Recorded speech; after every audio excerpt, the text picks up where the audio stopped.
এটা হলো আমাদের গ্রাম নরিংপুর হাই ক্যাম্পটা। পানির জন্য যখন পুরো গ্রামটা কষ্টের মধ্যে ছিল তখন নিজেই সিদ্ধান্ত নিলাম এই কলটা আবার চলবে ইনশাল্লাহ। কলের ভিতরে মুখ লাগিয়ে ফুটিয়ে দিয়ে দেখলাম কলের ভিতরে কোনো লিক ঠিক আছে কিনা, দেখি কলের ভিতরে কোনো লিক ঠিক নাই।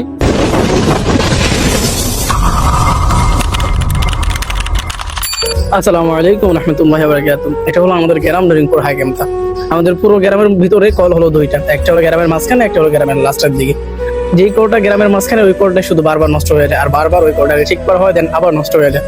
দেন এই কলটা দীর্ঘ অনেকদিন ধরে নষ্ট ছিল। আমরা কয়েকদিন বন্ধু মিলে চিন্তা করলাম এই কলটা যদি ঠিক করি গ্রামের মানুষ পানি খেয়ে আমাদের জন্য মন থেকে দোয়া করবে। যেমন চিন্তা ঠিক তেমনই কাজ। সব বন্ধুরা মিলে চলে আসলাম কলটা ঠিক করার জন্য। এই কলটাকে আগে অনেকজনই ঠিক করছে কিন্তু কলটা ঠিক হয় নাই। এই কলের মূলত ওয়াশারের ভিতর যে লোহাটা, ওই লোহাটা কিভাবে জানি নষ্ট হয়ে ভাঙে গেছে। দেন আমি কি করছি, আমাদের আরেকটা পুরোনো কল ছিল, ওই কলটা থেকে ওয়াশারটা খুলে না এটার মধ্যে লাগাইছি।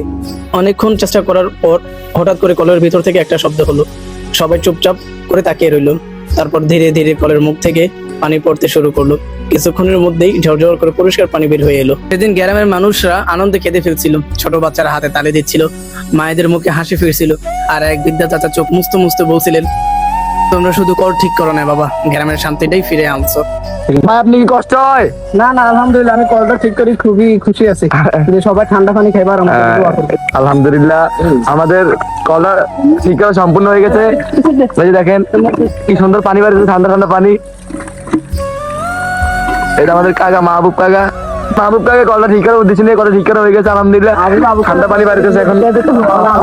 লগে আছে সহকর্মী ইকবাল আছে, সহকর্মী রাকিব আছে, তারপরে চাস্তো ভাই, এই যে পিয়াসের ভাই আছে, এই যে রাসেল ভাই।